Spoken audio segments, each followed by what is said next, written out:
c'est historique. Alors Pierre, on s'intéresse ce matin à un pays d'Asie centrale avec notre historien maison. Et notre historien maison, c'est Fabrice d'Almeida. Bonjour Fabrice. Bonjour à tous. Aujourd'hui vont intervenir les résultats définitifs des élections législatives en Afghanistan. Une démocratie fragile dans un pays divisé.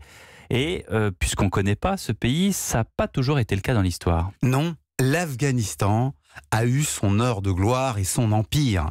C'était à l'époque d'Ahmad Shah Durrani. Jeune encore, ce chef de tribu des Abdalis s'était engagé au service du roi de Perse, Nadir Shah. Apprécié du souverain, il en était devenu un des officiers et les Abdalis avaient formé un contingent particulier de son armée. Mais Nadir Shah est assassiné par sa garde personnelle en 1747. Durrani vole sur son cadavre la bague qui servait de sceau et décide de reprendre sa liberté. Avec ses hommes, il quitte le camp royal et se dirige vers Kandahar. C'est là que le jeune combattant est sacré empereur d'Afghanistan, mais sans véritable territoire.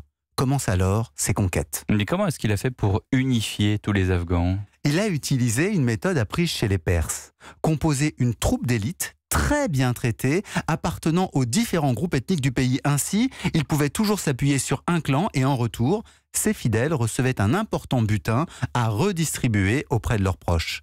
Cette méthode lui permet de remporter de grandes batailles, mais comme son empire repose sur le pillage et la distribution, il est obligé de guerroyer sans cesse. Et c'est sans doute pour cette raison qu'il part à la conquête de l'Inde, puis se lance à la conquête de l'Asie centrale et combat les Turcs.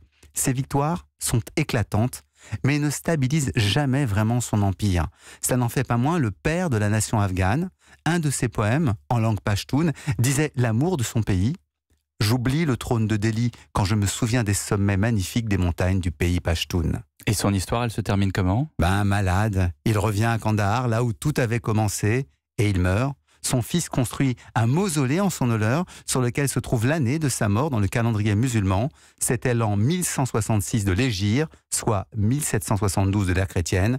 Durrani avait fondé un État et surtout une dynastie. L'histoire de l'Afghanistan, un pays qu'on connaît encore bien mal, par Fabrice d'Almeida, qu'on retrouve demain. Merci Fabrice. Merci.